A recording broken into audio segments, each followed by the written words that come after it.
Oferta de títulos propios de la UPV.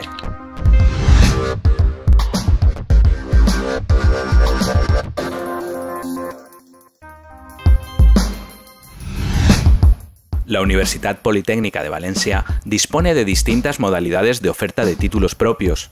Las distintas modalidades de títulos propios son máster entre 60 y 120 créditos, diploma de especialización entre 30 y 59 créditos, experto universitario entre 15 y 29 créditos y diploma de extensión universitaria entre 30 y 49 créditos. El alumno debe saber que tanto el máster como el diploma de especialización y el experto universitario tienen como requisitos de acceso estar en posesión de una titulación universitaria. Excepcionalmente se pueden admitir a profesionales con nivel de acceso a universidad y estudiantes con menos de 30 créditos pendientes para finalizar el título de grado.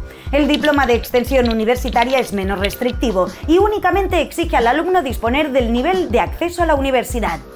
Los títulos propios de la Universitat Politécnica de Valencia cumplen un riguroso trámite de aprobación que garantiza su calidad y permite la mejor composición docente y de contenidos. Un título propio debe disponer de un informe favorable del organismo promotor, centro, departamento o instituto. Debe cumplimentar y entregar su memoria académica en el centro de formación permanente. Debe permanecer en exposición pública a la comunidad universitaria. Ser aprobado por la Subcomisión de Formación Permanente. Ser aprobado por el Consejo de Gobierno de la UPV y debe tener la aprobación de tasas por el Consejo Social de la UPV. Si quieres cursar un título propio, puedes hacerlo de forma flexible, inscribiéndote de forma independiente en cada materia, o si lo prefieres puedes cursar el título propio completo. Consulta nuestra amplia oferta de títulos propios, más de un 60% se pueden cursar online.